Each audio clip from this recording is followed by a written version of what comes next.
Então, gravando. Boa noite a todos e todas. Eu sou Karen Voracek, diretora científica da atual gestão da Sigmund Freud Associação Psicanalítica, e juntamente com Bárbara Conte, psicanalista e coordenadora do SIG Intervenções, estamos abrindo os encontros que vão abordar o discurso religioso e fenômenos de massa. Uma temática que foi crescendo e que foi nos proposta agora no último mês pelo professor Oneide Bobsin, que é o nosso convidado dessa noite. Daqui a pouco eu vou apresentar ele com mais detalhes, mas só dizer que essa atividade foi construída, dá para dizer, a 6 mãos, né, Bárbara? A diretoria científica, o SIG Intervenções e a EST, pelo professor Oneide. Então, ele como nosso participante convidado, e estamos muito felizes de poder fazer esses 4 encontros, iniciando hoje e as próximas quartas-feiras de novembro, cada uma com uma temática específica. Vocês que se inscreveram, receberam as temáticas de cada noite, as leituras vão ser enviadas a vocês. Então, vamos lá. Não é a primeira vez que a psicanálise dialoga com as ciências da religião, com a religiosidade, com a teologia, e traz a sua contribuição para entender fenômenos religiosos. E eu acho que nós temos uma oportunidade feliz, onde a psicanálise vai contribuir, a teologia e a ciência da religião também vai contribuir. A primeira vez que eu tenho memória de que isso aconteceu foi em 1927 e 1928, quando Freud e Pfister discutiram a ilusão de um futuro, e texto de Freud, e Pfister respondeu com o texto... Não, Freud, o futuro de uma ilusão, e Pfister respondeu com a ilusão de um futuro, e os 2 textos publicados, e deu uma discussão muito interessante.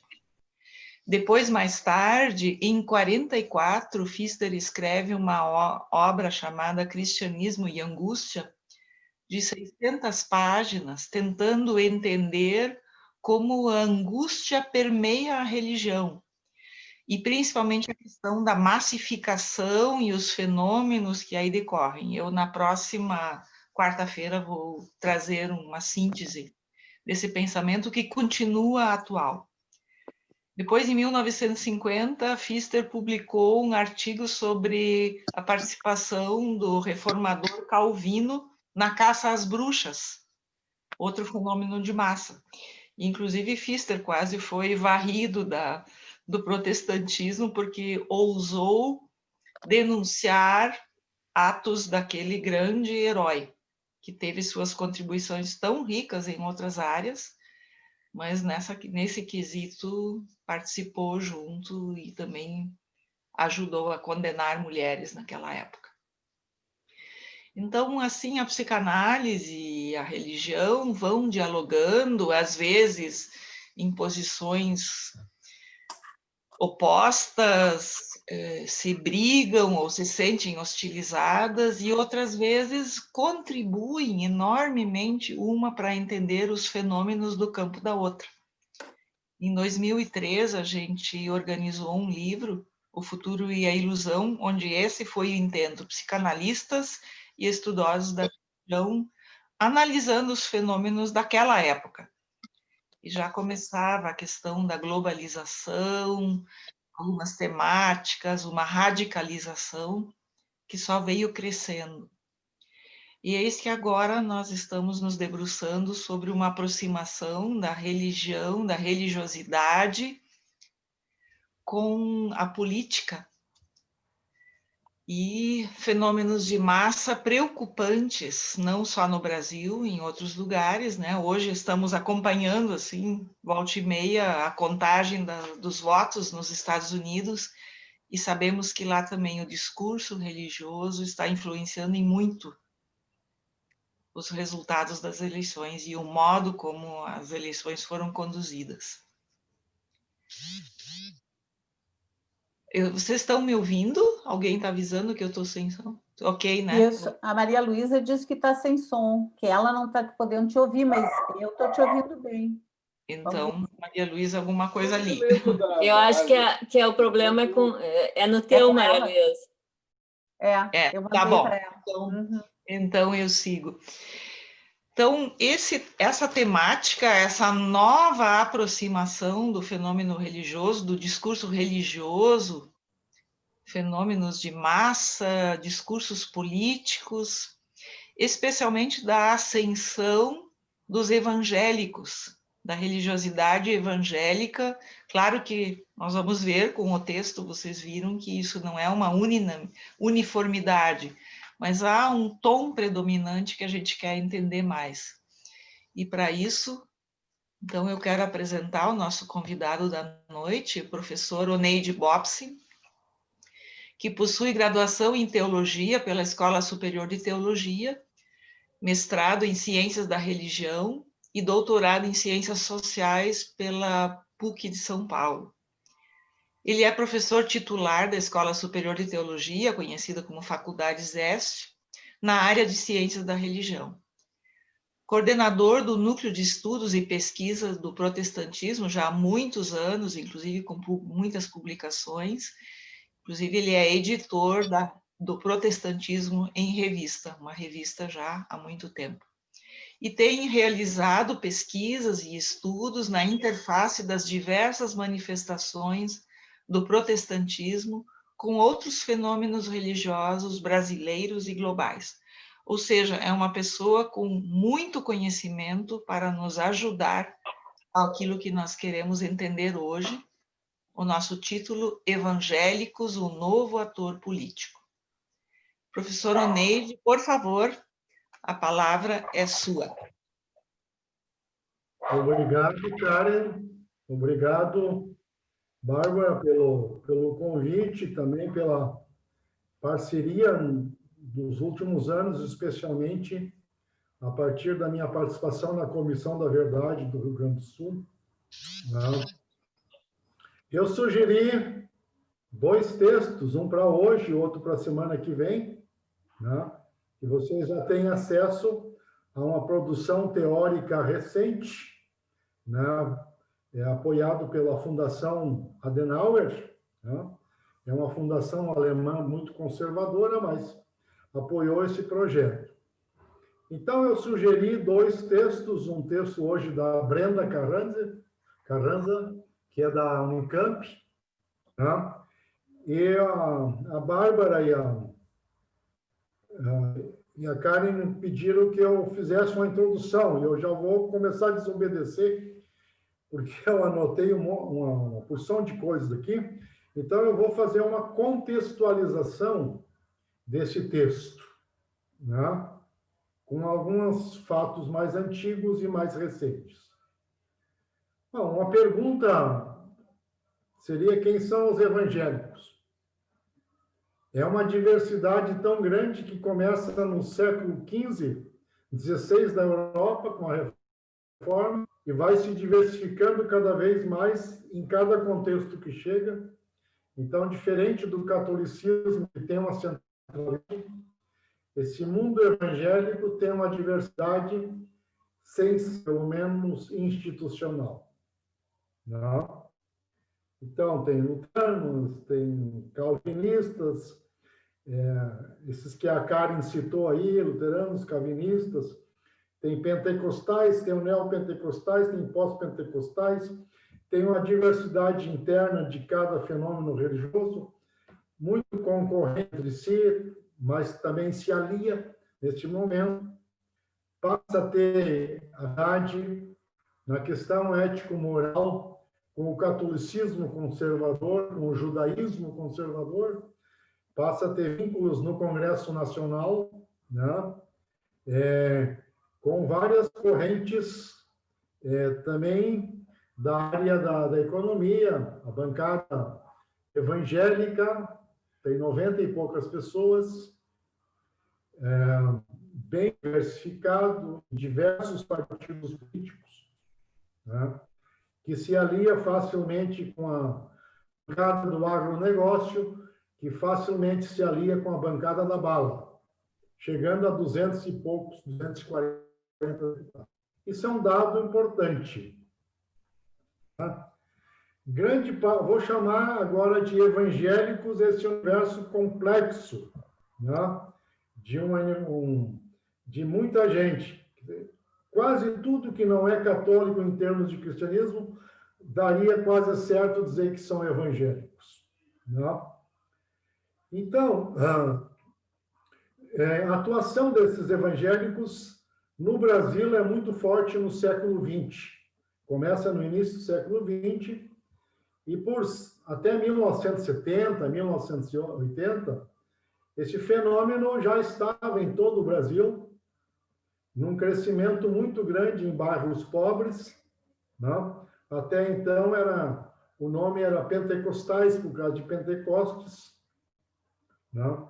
Depois, a partir de 70, começa a haver uma mudança, né? Surgindo outros tipos de igrejas, como essas lideradas pelo Edir Macedo, e esses outros fenômenos aqui, que já são a partir da década de 80, mas até então, até a década de 80, esse mundo de gente não chamou a atenção da Universidade Brasileira, não chamou a atenção de ninguém, porque estavam nas periferias e tinham um discurso de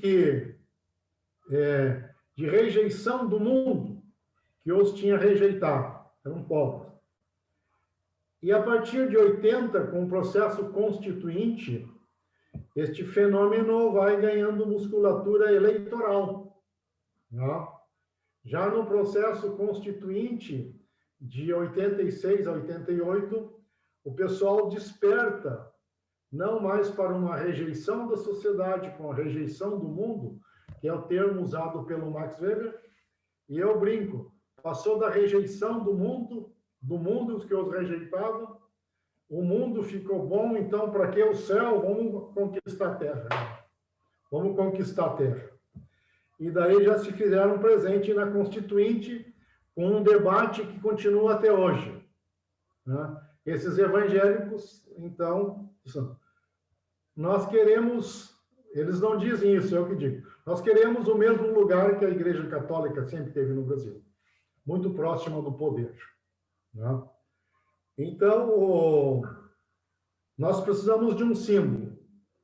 Então, no Congresso Constituinte, só para vocês notar que isso vem de longe, o Fernando Henrique Cardoso, na época senador, era presidente de uma comissão constituinte e teve um embate.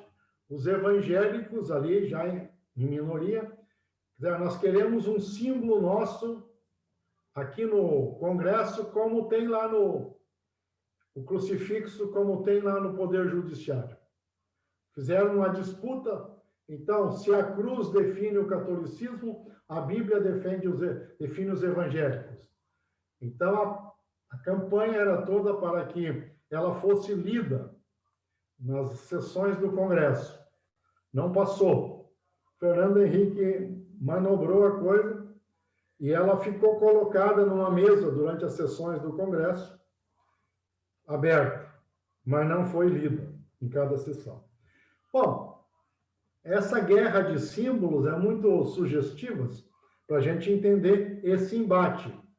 Só que agora, no Congresso Nacional, né, por uma conjuntura, aqueles que conflitam, concorrem entre si, em torno de uma pauta moral conservadora, reúne-se todo mundo sob a batuta do Bolsonaro.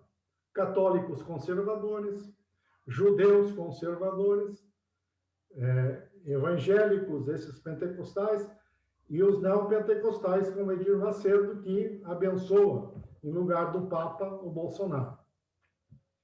Então, há um crescimento constante em cada eleição da presença dos evangélicos no Congresso Nacional e em outros setores. Hoje estão em vários ministérios. Um outro dado importante. Do primeiro para o segundo turno, há 2 anos atrás, o Datafolha fez uma projeção estatística muito interessante. Né? 30 milhões e 200 mil católicos votaram em Bolsonaro. 30 milhões de católicos e católicas, quer dizer, 200 mil a menos, quase um empate técnico, votaram em Haddad. 20 milhões de evangélicos, nessa diversidade grande, votaram em Bolsonaro. 10 milhões votaram em Haddad. E assim a gente poderia vendo outros dados estatísticos. Então, ali já se configurou um tensionamento muito maior, começado na eleição da Dilma, que bateu o Serra em 1910. Né? Ali o aborto já foi um tema para tirar voto da esquerda. Né? Agora, só um dado mais recente, né? Como as coisas mudam rapidamente, o candidato do Bolsonaro no Rio, o bispo Crivella, da Igreja Universal, está despencando nas pesquisas eleitorais, assim como o candidato do Bolsonaro em São Paulo, capital, está despencando. Então, eu trago esses dados assim para contextualizar o texto da Carranza, né? Para notar que esse mundo, além de diverso, difuso, confuso, conflitivo, não é homogêneo, como a Karen falou no início. Né? O texto da nossa a Carranza, Evangélicos, o novo ator político, que vai ser discutido a partir da leitura de vocês, né? É um texto muito interessante e coloca alguns pontos muito interessantes, por exemplo, dá destaque àquele conflito de tempos atrás, da Porta dos Fundos, daquela peça teatral, se eu não me engano, sobre a primeira tentação de Cristo. A Brenda cita isso como um sinalizador de um conflito que está cada vez mais permanente. Né? A pauta conservadora dos evangélicos, né? E aqui eu devo dizer o seguinte: este pessoal que na última eleição foi aderindo, ou o Bolsonaro foi aderindo à pauta deles, a respeito da uma certa discussão da descriminalização do aborto, casamento homoafetivo, né? Crítica à modernidade, acento forte na sustentação da família patriarcal. Toda essa pauta tem 100 anos lá nos Estados Unidos. Começou em 1910, 1920. Como os evangélicos são muito influenciados pelos Estados Unidos, né? E entendem a maioria de que Israel é um aliado dos Estados Unidos, né? Então, o Israel tem as promessas de Deus de constituir um povo, inclusive o povo de Israel vai ser convertido, então tem uma aliança política com Israel, né? Muito complicado, mas o foco, a meu ver, é a família, o tema é a família. Há poucos dias, a ministra Damares e o ministro das Relações Exteriores, o Ernesto, esteve num encontro internacional onde se discutia o tema da família, né? E eles fecharam uma recomendação junto com países conservadores como o Irã, fecharam em torno da defesa da família tradicional, justamente naqueles dias em que o Papa Francisco anunciou a questão de que os homossexuais têm que ser tratados por civil. Né? Então, o foco é a família, a defesa da família tradicional, tanto há 100 anos como nas campanhas.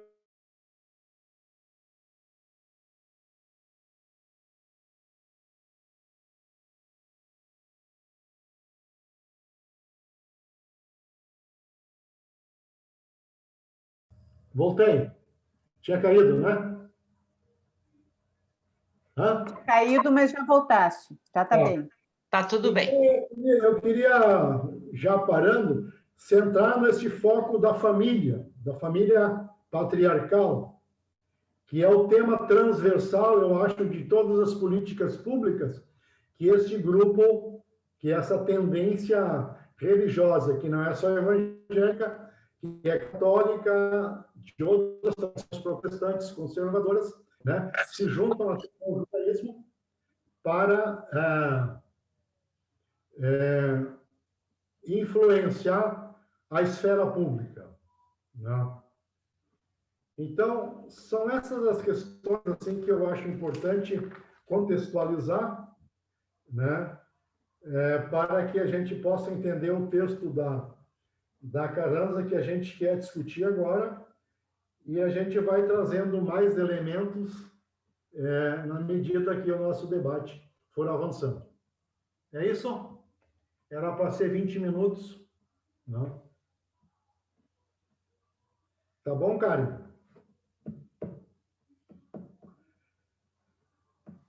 Tá bom. Obrigada, Neide, por essa introdução e esse convite para a gente agora discutir o texto. E essa contextualização que fizeste, acho que nos ajuda a entender. Neide, eu queria, então, começar fazendo uma pergunta que tem a ver com essa perspectiva. Tu falasse da questão da passagem da esfera pública para a questão da família, né? Que seria esse um movimento para que pudesse influenciar nas políticas públicas, se eu entendi. Uhum. E mais adiante, na página 185 desse texto, né, a autora traz uma questão que eu achei importante da gente poder debater um pouco, que são as duas perspectivas que, então, ela coloca em relação à religião no espaço público e à religião pública. Então, eu gostaria de te ouvir se isso da religião no espaço público e a religião pública tem a ver com essa questão das políticas públicas e dessa ingerência, né, na esfera da família, né, com determinantes ou com pautas que são pautas conservadoras, retrógradas e que interferem, né, nesta questão que ela chamou de religião pública. Sim, eu acho que é a pergunta mais complexa desse texto, né? A discussão da religião na esfera pública não é uma discussão recente. Se a gente analisa a Igreja Católica já na Idade Média, né, tem uma área da teologia que chama teologia política, onde fica discutindo desde Constantino, né, passando pela Idade Média, mundo moderno, né, a relação entre Estado e religião. Não? A relação entre Estado e religião. Então, não há novidade nisso. E parece que a autora está dizendo, olha, aqui está surgindo algo diferente do que isso que a gente tem em sociologia, em teologia, né, em filosofia, tem a filosofia política, né, essa discussão, né, que começa já para muitos lá com Jesus, discutindo com o pessoal do Império Romano, que olham a moeda, e daí Jesus disse, a Deus o que é de Deus, a César o que é de César, porque tinha a esfinge de César. Então, esse tema da relação com a religião e o Estado perpassa a história do cristianismo, do islamismo, e é interessante notar, que, em 1980, um pensador francês chamado Gilles Kepel escreveu o livro A Revanche de Deus, onde vai dizer que no mundo moderno, principalmente o mundo moderno europeu, né, a partir do desenvolvimento das democracias, a religião foi passada para o espaço privado. É coisa tua, do coração, não tem grandes manifestações no espaço público. Então, é uma coisa... Todas as constituições burguesas e até socialistas vão justamente colocar que a religião é espaço privado. Então, surgiu o jargão, a privatização da religião. É assunto meu, é assunto teu, ou não é assunto dos outros, não? Você não interfere no mundo, na esfera pública. O que acontece a partir desse livro do Kepel, que capta muito bem, a partir de 70, 80, no mundo, né, a religião vai ressurgir no mundo islâmico através do Ayatollah Khomeini, com a possibilidade de determinar a vida na sociedade. No caso, reislamizar a sociedade. Ou no caso do catolicismo, com o Papa João Paulo II, catolizar a cultura, a sociedade.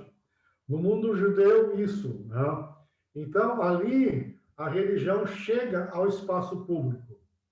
Então, até aí, religião no espaço público.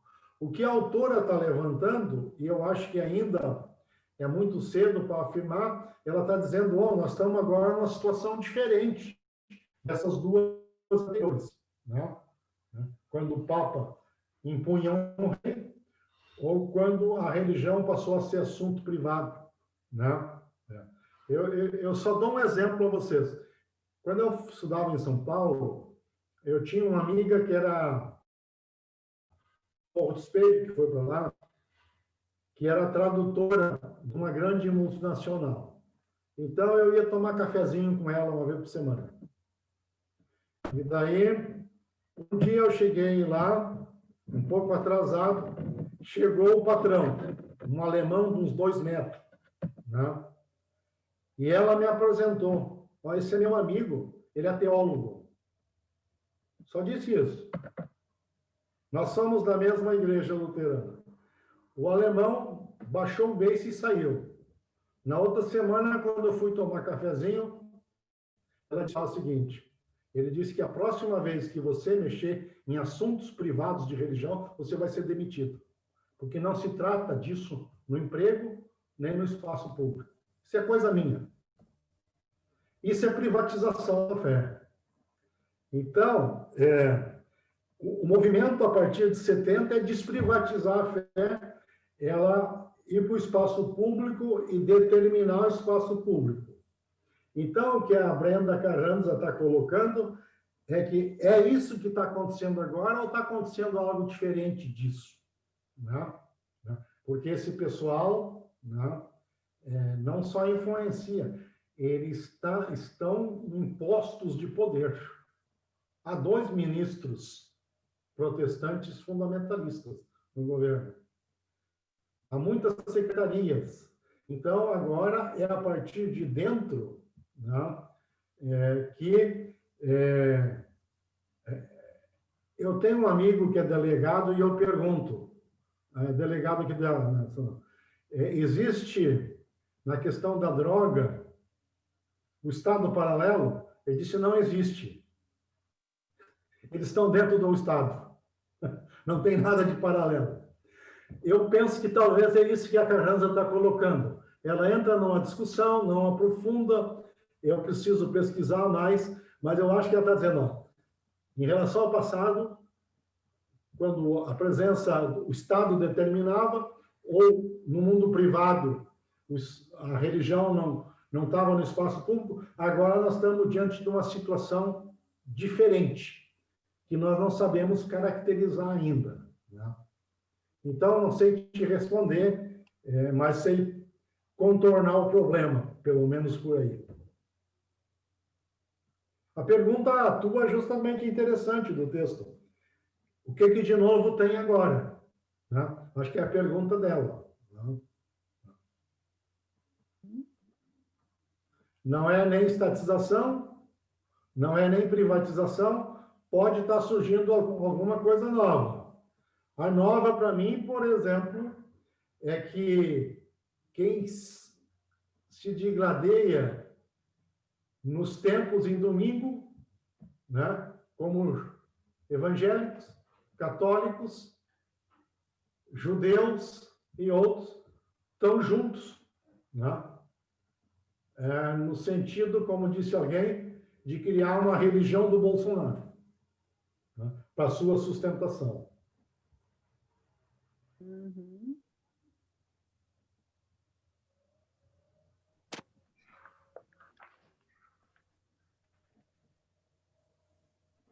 Quem gostaria de... Isso. Posso? Tá mudo, Simone. Ah, Posso tá. falar? Tá, obrigada. Meu nome é Simone. Eu achei interessante os dois pontos, né, que foram seguindo no texto que vocês trouxeram, e queria acrescentar um comentário. O que você trouxe, Oneide, assim, do tema da família, e a Bárbara trouxe essa contraposição entre o público e o privado.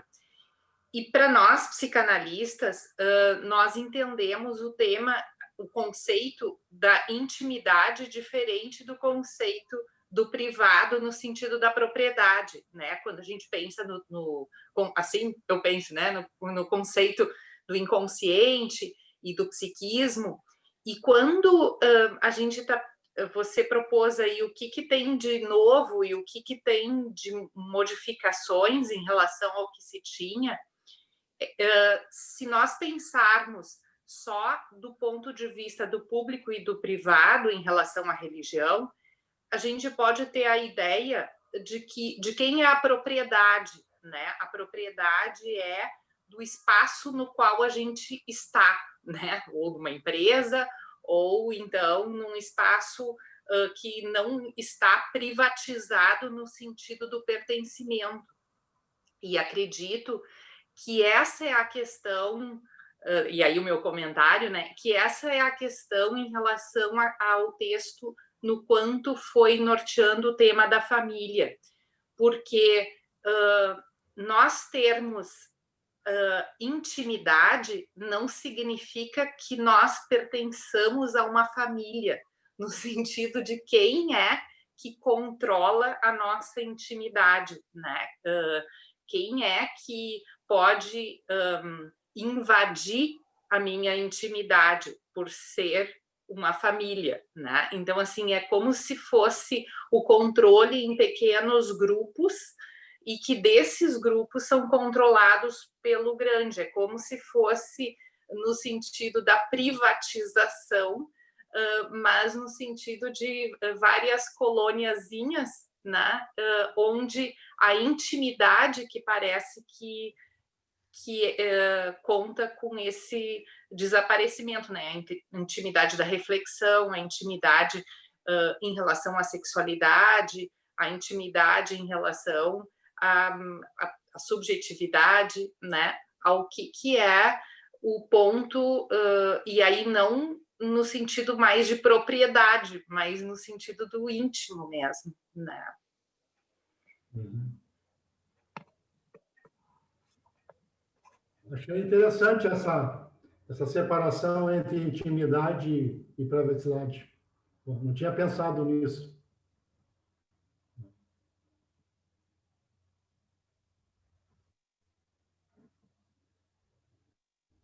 Enquanto vocês vão articulando aqui um dado interessante, que esse movimento começa em 1910, 1920, nos Estados Unidos.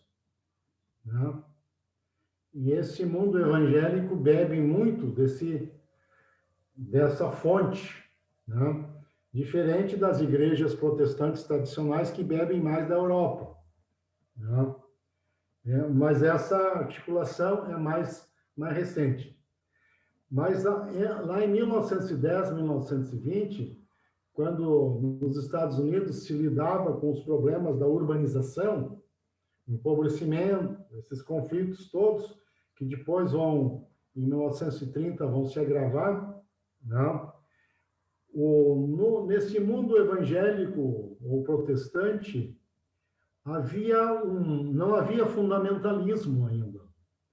Tinha um certo conservadorismo, e esses conservadores trabalhavam junto nas mazelas sociais decorrentes da urbanização de Chicago, aquela região toda, e conservadores e progressistas trabalhavam junto.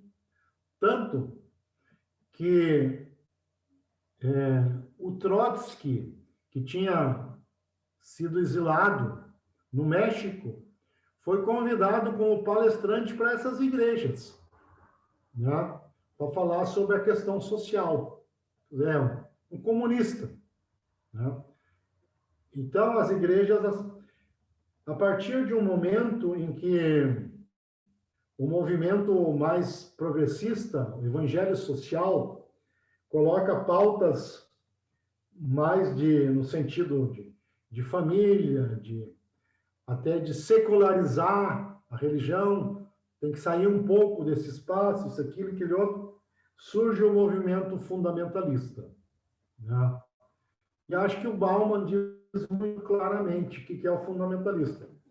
O fundamentalista é a pessoa que não consegue viver na dúvida e delega para o outro definir o que é a sua vida.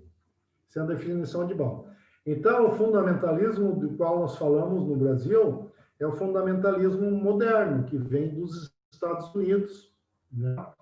E hoje influencia fortemente vários grupos do mundo evangélico. Mas o mundo evangélico, quero insistir, é muito heterogêneo, né? Eu só dou um dado aqui que há 2 anos atrás era um sucesso eleitoral para o Bolsonaro o mundo evangélico.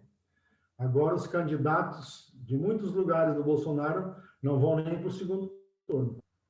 Tem uma mudança muito grande, né? Quer dizer, então a gente tem que ver essa questão aí, né, de difícil análise, né? Vamos ver depois da eleição o que já mudou, o quanto a gente está migrando, né? Mas a pergunta da Simone não quis responder. Eu fiquei bastante intrigado com ela. Tem que pensar mais um pouco, Simone, né?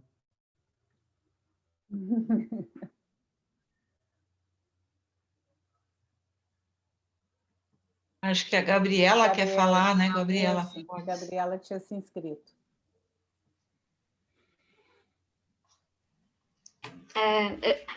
Estão me ouvindo? Sim. Uhum. Sim. Eu estava pensando nessa divisão entre os sistemas, né? A esfera íntima, a privada e a pública, a partir do direito, né? Que é a minha área de formação primeira. Para o direito, a intimidade é uma coisa do indivíduo, a vida privada é algo da família, de um núcleo menor, e a vida pública é do espaço público. No momento em que se organiza um Estado e se tenta tirar a religião do Estado,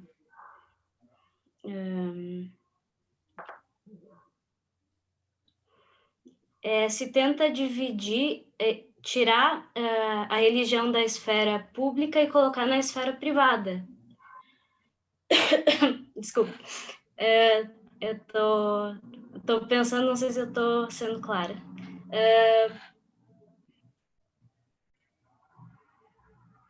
Quando a religião invade a esfera pública de novo, ela sai da esfera privada como um direito e vai como um dever, porque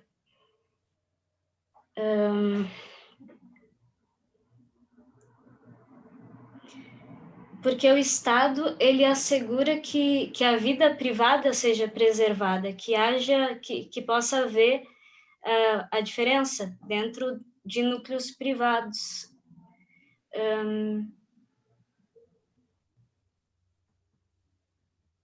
Eu estou pensando também que o Estado se envolver na organização familiar é uma invasão do Estado na vida privada. E tem intervenções que são necessárias porque a gente se organiza abrindo mão de algumas liberdades privadas para viver em Estado, né? Viver em sociedade. Mas o que a gente aceita como universalizável, como para transformar em lei, vem da moral e vem também da religião, do que a gente entende por certo e errado. Então,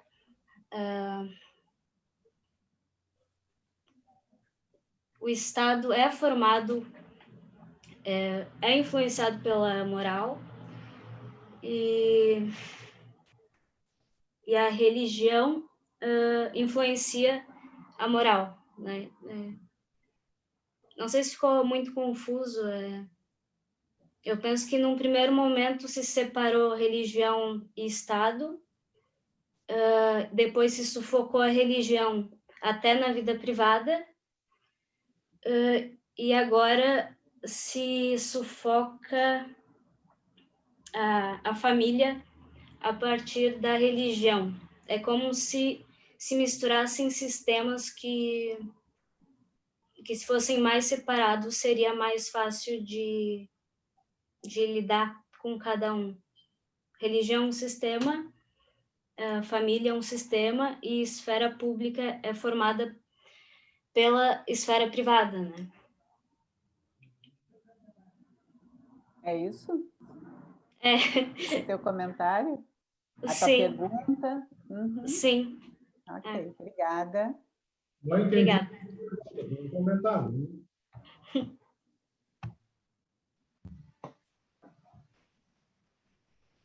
Eu não te ouvi, Oneide. Tu podia repetir? Sim, a questão volta à tua pergunta, Bárbara, do início, né? O que de novo está em jogo? Né? E, por exemplo, o Bolsonaro agora indicou para o Supremo um jurista, um ministro do Supremo, que tem compromissos claros em defender certas pautas religiosas. No caso aqui do catolicismo, porque no ano que vem vai ser um evangélico. Não. Quer dizer, talvez aí tenha questão, de novo, que transcende talvez essa questão que eu trouxe antes e que você trouxe agora do público e do privado, do íntimo. Né? Na verdade, o que a gente está vendo é uma influência de determinados grupos religiosos na esfera do Estado. Na esfera do Estado. Né? Talvez essa é a novidade e essa devia ser a nossa preocupação.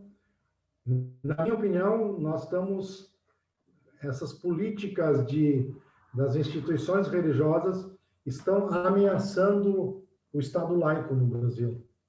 É uma ameaça para o Estado laico, portanto, é uma ameaça às nossas liberdades, sejam elas individuais ou coletivas. Né? Se o cara quer defender família patriarcal lá na igreja dele, tem todo o direito de fazer isso.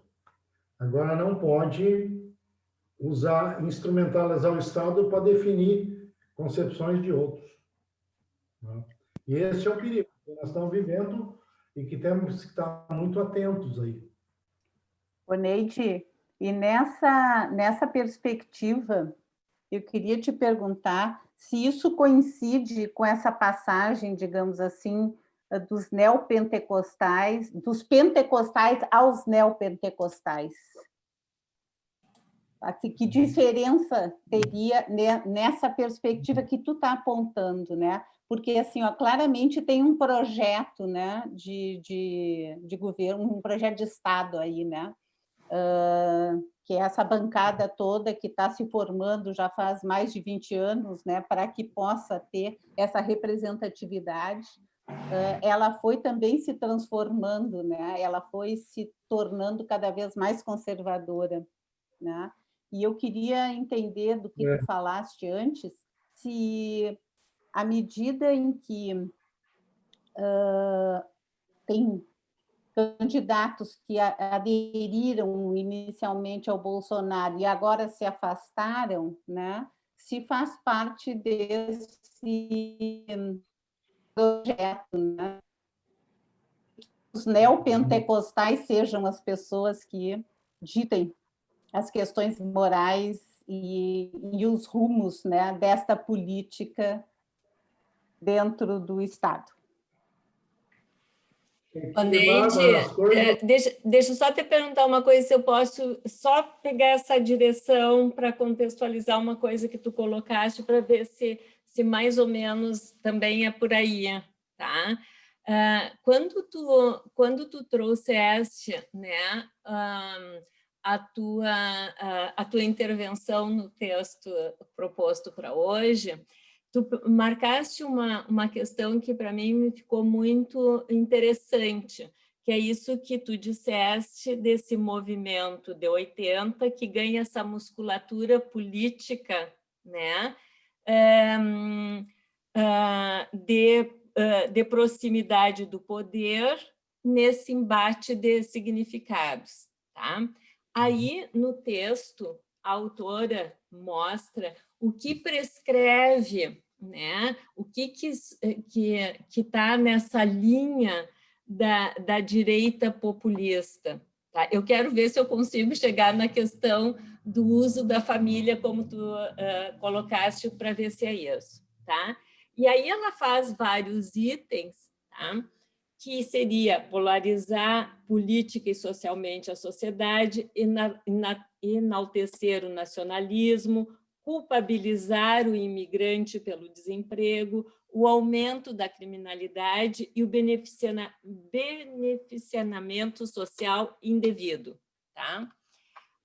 Eu te pergunto, isto que tu está trazendo quando tu coloca a questão da família, não é esse movimento, que é esse movimento vagaroso, mas constante, vai usar esse espaço, entre aspas, agora, privado da família, para ter um desdobramento na esfera pública. Sim. É isso? É assim. Voltando à pergunta da Bárbara, não sei se eu vou conseguir responder, porque esse universo assim é muito dinâmico, contraditório. Por exemplo, até 15 dias antes do impeachment da Dilma Rousseff, os neopentecostais estavam na base de governo do Lula e da Dilma. Como esteve nos 2 mandatos do Fernando Henrique. Em 94, na eleição de 94, onde o Lula já disputava com o Fernando Henrique, nos cultos aí no centro de Porto Alegre, foi quando eu comecei a visitar cultos dos neopentecostais, né? São diferentes dos pentecostais, mas hoje tem uma influência dos neopentecostais dentro dos pentecostais para resolver problemas financeiros das instituições religiosas, porque quando elas entram para a televisão, isso sai caro e alguém tem que pagar. Né? E alguém tem que pagar. Então, vamos dizer o seguinte, nos 2 mandatos do Fernando Henrique, você ia nos cultos ali no centro de Porto Alegre, e qual era o tom da campanha? Vote no Fernando Henrique, porque o outro é comunista, a gente está prometendo prosperidade para vocês e eles vão tirar. Uhum. Quando não foi mais viável o Fernando Henrique, o pessoal, através do presidente, vice-presidente da República, o empresário, que estava no PRB, né, onde hoje é um partido de pentecostal, da Assembleia de Deus, PRB. Né? É um partido. Alugar essa sigla para uma religião. Né? Então, quando a esquerda desaba, consegue uma articulação muito oportuna, diferente. Antes, né? Daí, no primeiro momento, Bárbara, acho que todo mundo se junta. Mas é um saco legal, né? É porque são líderes carismáticos e não toleram um ao outro. Né? Então, se o Edir Macedo deu a bênção para o Bolsonaro, por que o presidente de uma outra igreja maior também não teve? Né? Tem muitos tensionamentos. Ora, a gente vê um projeto, o Edir Macedo sempre teve um projeto, junto com outros evangélicos, Antônio Garotinho. Foi o cara pensado para ser presidente da República, para representar os evangélicos. Não deu certo. Está preso. Certo. Não dá para confiar nos políticos, então a gente tem que ter um presidente nosso. Mas eu acho muito complicado ter um presidente evangélico, né? Porque daí o poder da Igreja Católica vai detonar esse cara. Né? E daí a Globo vai estar do lado da Igreja Católica, porque tem alianças no conservadorismo. Então, eu acho muito complicado. Né? A gente devia ter, por exemplo, a Benedita da Silva, que está concorrendo à Prefeitura do Rio, é uma Assembleia de Deus da favela petista, né? Que está tirando o voto do Crivella, que é neopentecostal. Então, eu acho que é muito complicado assim, fazer uma afirmação. Mas, de fato, o mais centralizado de tudo é o Edir Macedo, por causa da sua estrutura hierárquica, ele centraliza e ele tem um projeto. Mas, como diz um líder da Assembleia de Deus, que eu entro no doutorado, e coordenadora da Assembleia de Deus, não é fácil a gente se juntar entre nós. Pior ainda é quando tem um congresso liderado pelo Maia, que é liberal nos costumes. Então, nós não temos muita vez. Ele mesmo dizendo, nós não temos muita vez. Ele disse, vocês têm, faz aliança com a esquerda. Não, não podemos fazer aliança com a esquerda por causa do aborto, por causa do casamento homossexual. Então, eu acho assim, mano, que eu não saberia mapear quem é mais fiel ao ideário do patriarcalismo da família. Né? Quem é o mais? Né? O Edir Macedo mudou muito nos últimos anos. Teve tempo que ele disse, esse negócio aí da Assembleia de Deus, dos crentes aqui, né? De mulher usar saia comprida, fechar até aqui em cima, isso é uma coisa ultrapassada. Né? Eu não vou discutir casamento com ninguém. Se tu quer ter 3 esposas, tenha. Se tu quer ter 2 maridos, tenha. Isso não é minha área. Ele mudou, talvez por causa do pentecostalismo mais tradicional. Né? Mas eu acho que o que caracteriza o Edir Macedo é a sua senso de oportunidade, né? De estar perto do poder. O que outros mais escrúpulos, como o pessoal da Assembleia de Deus. Né? E é interessante que essa bancada ela está em múltiplos partidos, na maioria de centro para direita. Né? Pouco de centro para esquerda. Porque o partido é apenas um espaço alugado para fazer um projeto da igreja. Então, é muito fisiológico. Então, eu fico devendo essa resposta aí, porque eu tenho dados assim que complicam muito dizer. O que a gente sabe é que eles são muito mais estruturados e agora, a partir de São Leopoldo, aqui eu estou acompanhando um pouco a campanha política, houve uma determinação da igreja, e ela é hierárquica, isso favorece, de que em todas as cidades brasileiras a igreja tem que lançar gente para vereador, né? Para vereador. De preferência aos pastores, né? De preferência aos pastores. Em São Leopoldo, como existe a chance de o PT ganhar a eleição, o pastor local da Assembleia de Deus diz o seguinte: não vou fazer campanha para ti, porque a igreja não deixa, mas eu vou trabalhar contigo depois de ganhar a eleição. Então, eu acho que eu, no momento, não sei quais são as estratégias, né? Aquele livro que você leu, da Andrea Dipp, ainda tem uma pauta, né, onde esse pessoal se junta. Mas eu não sei por quanto tempo, né, esse pessoal vai conseguir sustentar isso, né? Porque, veja bem, eu estava conversando com um deputado, um pastor do Nordeste, que veio aqui nos visitar na Este ano passado, aí, ultraconservador, né? Essa pauta aí, né, batendo na esquerda. E eu disse assim, mas como é que tu faz campanha, meu caro, lá no Nordeste? Né? E ele, muito esperto, disse, com os irmãos na fé eu faço campanha para mim, mas eu sei que eles vão votar tudo no candidato do Lula. Então não vou brigar com o Lula. Ó. Tem muito fisiologismo, pouca ideologia, né? Nem é orientado religiosamente essas bancadas, eu acho. Sim. Então eu fico com dívida contigo, Bárbara, não sei. Só problematizando. Nós temos uma inscrição da Andréia, da Altoec, quer falar? Por favor, Andréia. Então, agradeço a oportunidade, né, desse debate.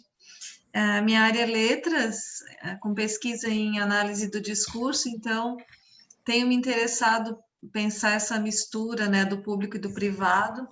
Então, a nossa conversa até aqui me fez pensar, me remeteu novamente à questão do impeachment, né, e o modo como os votos foram dados em nome da família e trazendo daí essa mistura do público e do privado, né? Então, se a gente analisar os votos, a gente vai ter essa recorrência, né? Em nome da família, do cidadão de bem, dos meus filhos, né? E a gente viu que isso furou alguma coisa, que estranho, como que eles votam um impeachment em nome da família, né? Então, o público e o privado, ele entrou ali muito palatável, né, para justificar que nós estávamos querendo limpar o Brasil dessa sujeira comunista, né, que o comunismo está desvirtuando as famílias de bem, né, o homem de bem, o cidadão de bem. E aí o movimento interessante é pensar que, ao mesmo tempo que essa mistura do público e do privado aconteceu ali, depois a gente vê um movimento também, por exemplo, na educação, que é a minha área, de tentar dissociar o público do privado. Então, a ponto de os pais quererem, inclusive, o direito de educar os seus filhos em casa. Pelo menos queriam até antes da pandemia, né? Não sei se continuam querendo, né? Mas os projetos Escola Sem Partido, né? Ele vem materializar daí uma outra questão dessa separação do público e do privado. O professor não tem que discutir política, não tem que discutir a vida do meu filho, o professor tem que só educar, né? Daí a gente vai entender o que eles estão entendendo por educar. Então, a gente tem um movimento, ao mesmo tempo que se junta, mistura tudo público e privado, né, para tentar regular esse corpo, né, esse corpo cidadão, a religião desse corpo e tudo, daqui a pouco se separa. Por quê? Porque, no fim, o interesse de um e de outro movimento parece o mesmo, né? Manter essa formação social capitalista, né, do modo como ela se desenha, e a pauta moralista, ela ajudou muito, né? Porque é uma pauta fácil é palatável, né? A gente vive numa sociedade muito conservadora, então foi fácil levantar essas bandeiras da mamadeira de piroca, de que os professores estão desvirtuando as nossas criancinhas e fazendo com que os nossos filhos sejam gays. Foi muito fácil. Então foi um discurso que encontrou abrigo porque o adubo estava aí, né? Não era assim uma coisa passada, ultrapassada, essa sociedade conservadora. Ela está bem adubada, ela precisou só de sementes, né? Então eu tenho, assim, eu estou aqui trazendo alguma reflexão, como que isso me levou a pensar como esse discurso da mistura do público e do privado foi eficaz, né, para ganhar essa aderência das pessoas, né, e essa mistura maluca mesmo, né, a família Bolsonaro faz uma mistura aí do público e do privado que a gente está aí para significar, né. Então, assim, só uma conversa. Se eu puder só rapidinho fazer um comentário para aproveitar a fala do André. Vamos lá. Eu fiquei justamente pensando nisso que ela falou agora do capitalismo, né? Quando a Bárbara perguntou o que seria esse cenário diferente, né? Que não é nem a religião estatizada e nem a privatizada, me veio de imediato a capitalizada, né? De que está muito nesse discurso, está misturado, né? Isso que a André estava falando do discurso que ora está privatizado, ora está no público, mas sempre no interesse do capitalismo e onde é necessário para que seja vendido, né? Que seja como consumo. Só para a gente pensar por aí também. Era exatamente nessa linha que eu estava tentando colocar, Oneide, que assim, ó, como a Agatha está dizendo, porque todo esse movimento religioso, se a gente pega a Ilustração, então, Edir Macedo, o número de empresas que esta pessoa tem é quase como um polvo, assim, são vários desdobramentos empresariais e nesse espaço se faz esse trabalho de formiguinha que tu disseste que vai criando essa musculatura, entende? Também aí tem a religião e tem esse foco capitalista que absorve totalmente a condição do sujeito. A Maria Luísa tinha se inscrito. Tem a ver com esse tema agora ou fazemos uma... Sim, tem. Talvez até me repita um pouco em relação ao que falaram, mas o que eu queria colocar é assim, que essa relação de público e privado sempre foi muito confusa dentro do nosso país, né? Assim, o Estado sempre trabalhou para os interesses privados, muito pouco, e hoje nós estamos novamente numa crise, né, em relação à questão das políticas públicas, sociais e tal. Mas o que eu queria dizer é que quando eu li o texto do itinerário, né, do histórico político, eu me ative a uma questão que é falada, né, na página 206, um dizer que fala sobre um discurso sobre os evangélicos, que há um discurso na elite parlamentar sobre os evangélicos, que não necessariamente quer dizer que é o povo evangélico falando, em função disso que o Neide trouxe da questão da heterogeneidade, que está referido à questão quando a gente fala em igrejas evangélicas. E eu pensando nisso, eu estava pensando que esse discurso não é nada diferente do discurso, como estava falando a Andréia, do anticomunismo, ou dos benefícios que traz se localizar um inimigo, né? De novo, vamos voltar lá, um inimigo que está no meio de nós aqui, do qual nós precisamos nos unir para combater. Então, temos, no aspecto do conteúdo do discurso propagado, simplificado, né? Há um discurso que simplifica, é um discurso moral, um discurso econômico e um discurso repressivo e punitivo, como diz a autora ali, né? Então, nós temos uma justificação que está muito mais a serviço da questão do poder, né, e dessas disputas de poder, do que, de fato, de uma questão de crenças, convicções, né, está a serviço. Então, nós temos, de novo, uma facilidade para encontrar razões para a gente combater, né, uma política que realmente seja pública, que hoje nós temos, não podemos, né, desconectar que existe uma disputa entre políticas públicas, a questão do neoliberalismo, né? As políticas públicas, a questão de esquerda e direita está muito, né, pautada por isso. Então, eu vejo assim que sempre a questão é a retórica conservadora, né? E sempre é o pretexto que está colocado em nome de uma política, de uma disputa de poder, né? Então, eu fico pensando nisso. Acho que tem outras dimensões dessa análise, mas essa me parece que a gente não pode perder de vista, senão a gente começa a querer explicar algumas coisas por outras razões que não estas, né?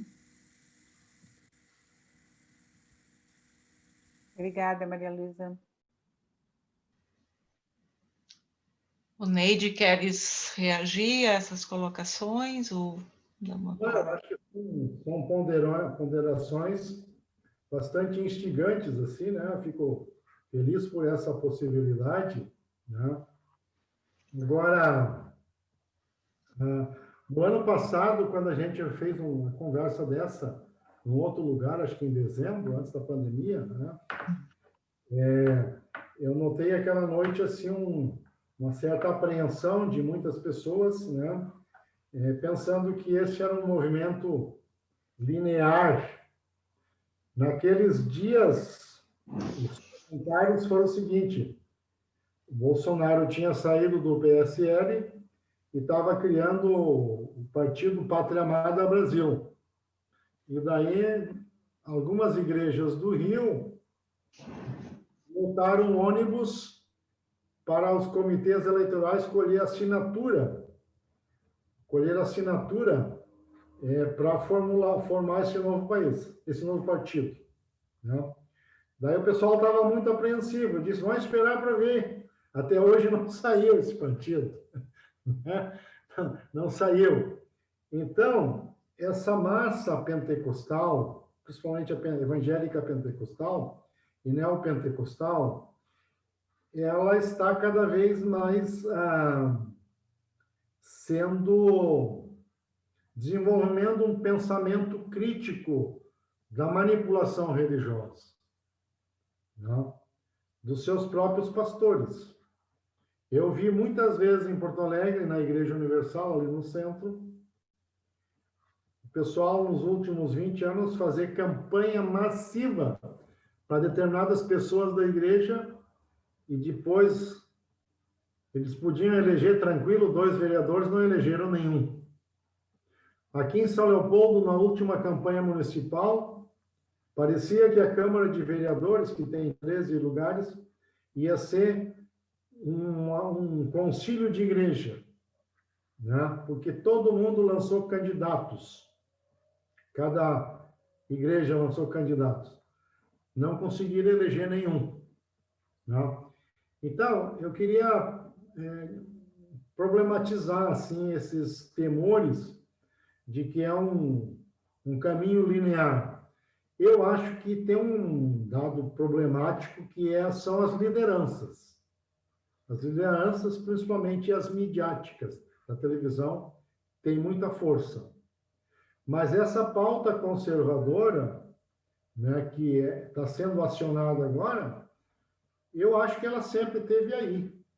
Agora teve uma conjuntura favorável, eu acho que em grande extensão, um ponto fora da curva, né?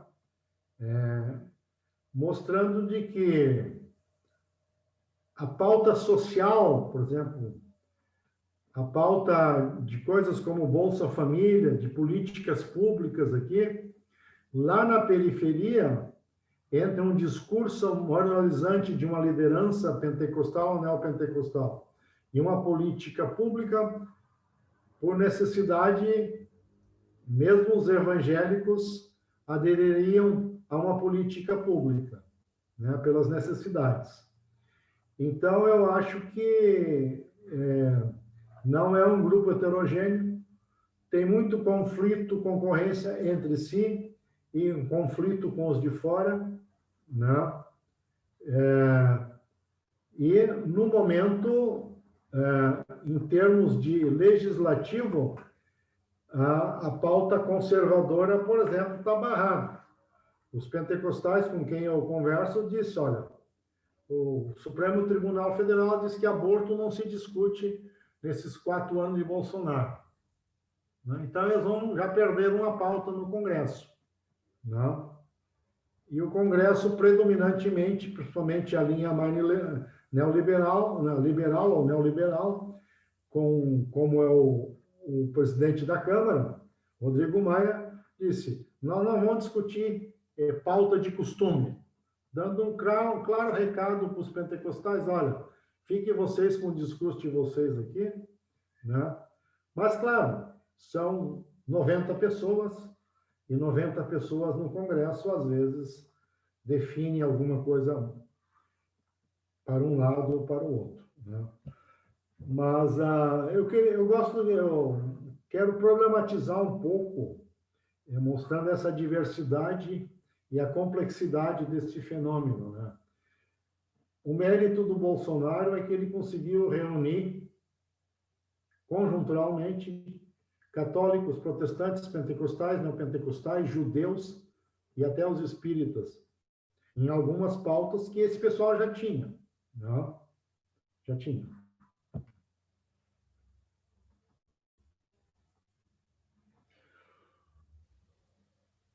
Gabriela tinha pedido para fazer uma pergunta, Gabriela?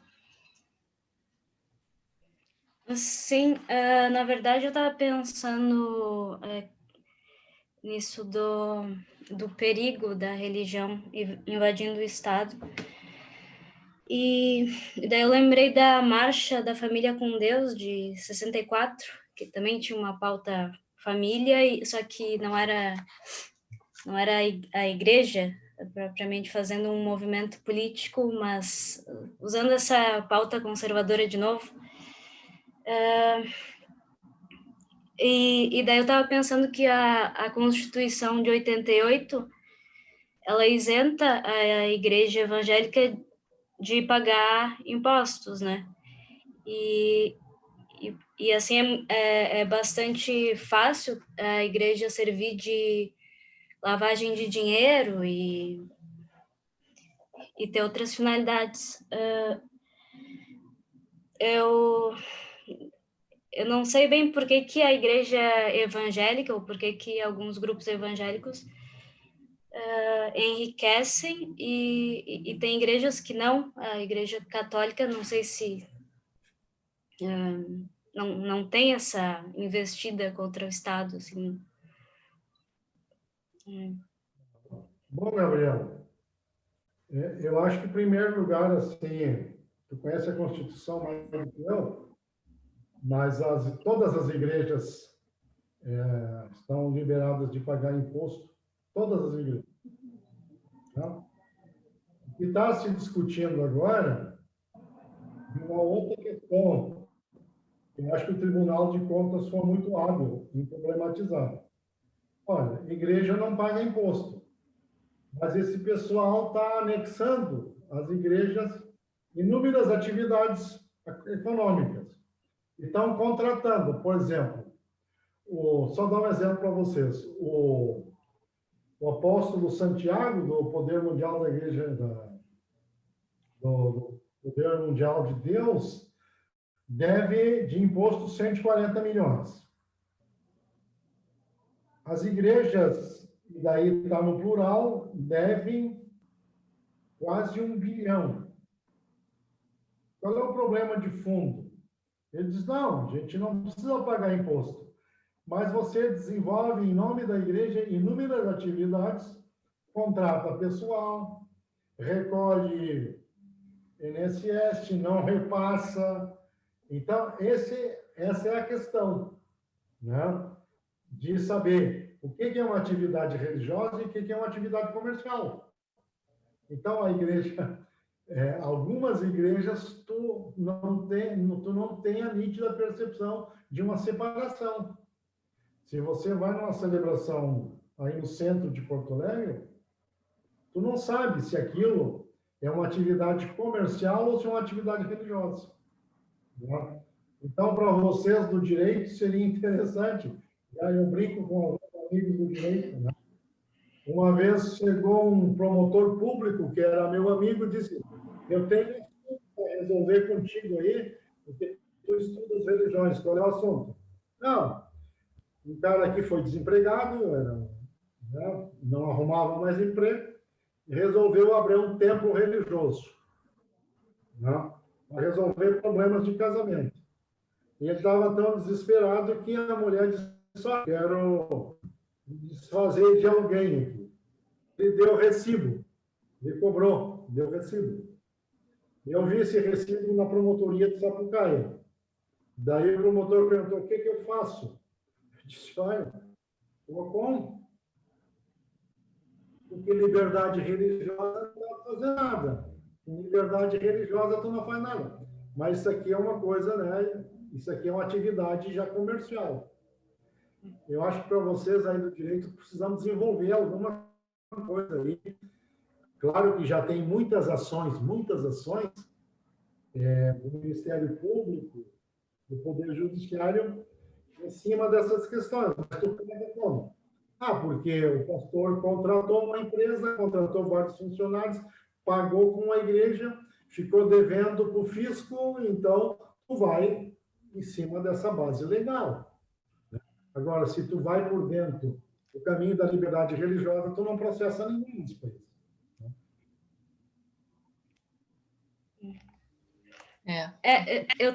Desculpa, eu ia só comentar que, assim, todas as igrejas são isentas, não...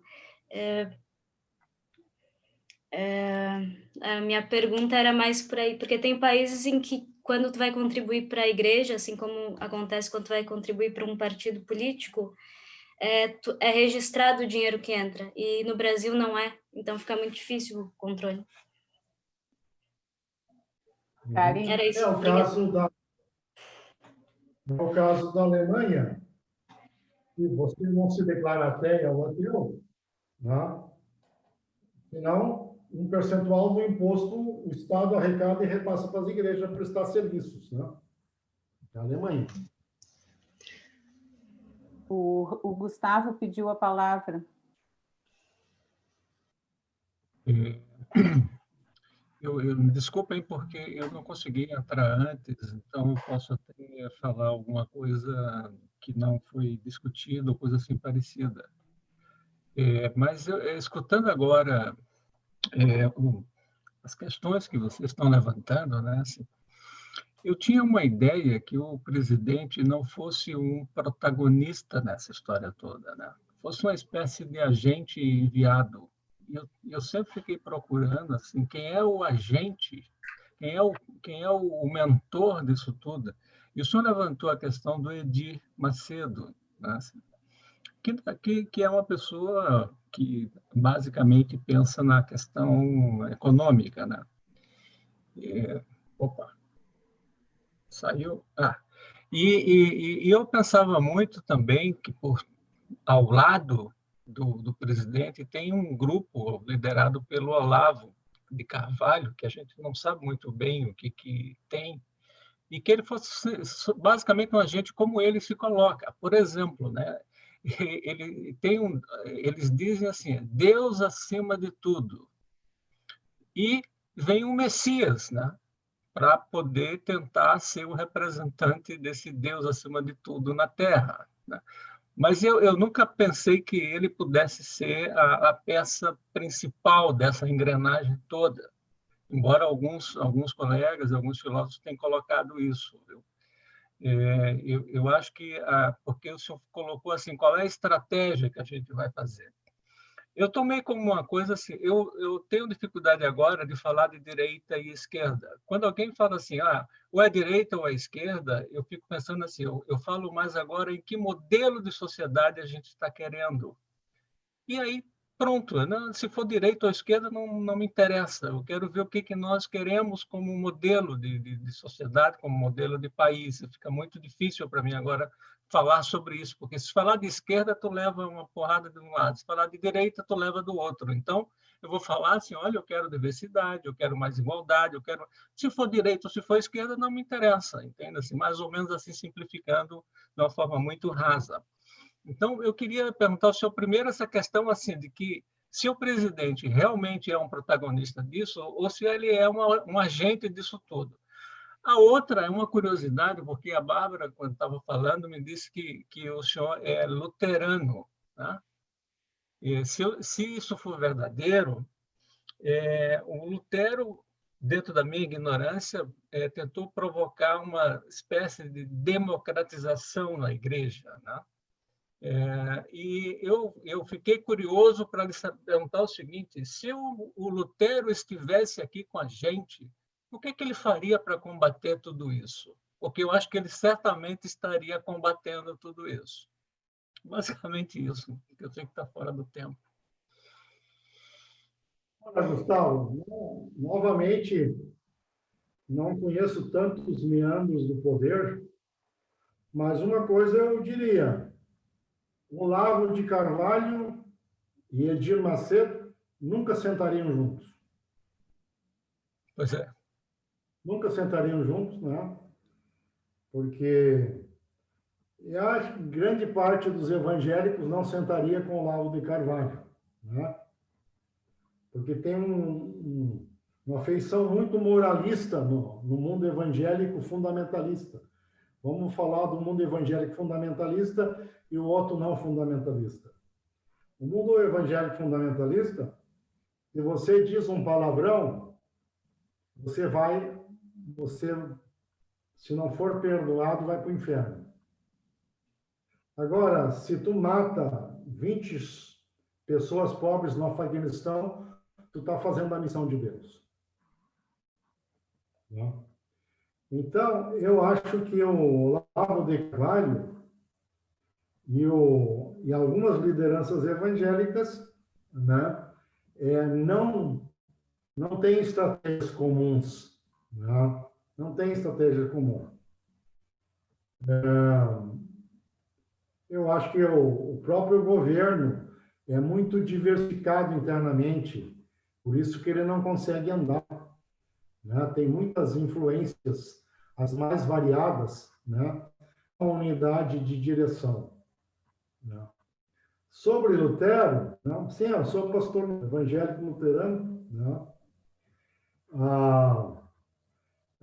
Para provocar todo mundo, quando eu escrevo, eu digo que sou pastor protestante, para não me identificar com a minha igreja, com as outras igrejas, né? Pegar a ideia do protesto. Eu acho que o Lutero ia, né? Até escrevi sobre isso, né? Vou escrever mais. Lutero ia dizer que toda essa arrecadação de dinheiro é uma nova forma de indulgência. Agora, não mais para conseguir o céu, o perdão e a vida eterna, mas para conquistar o presente. Ter mais uma casa na praia, mais uma casa na serra, né?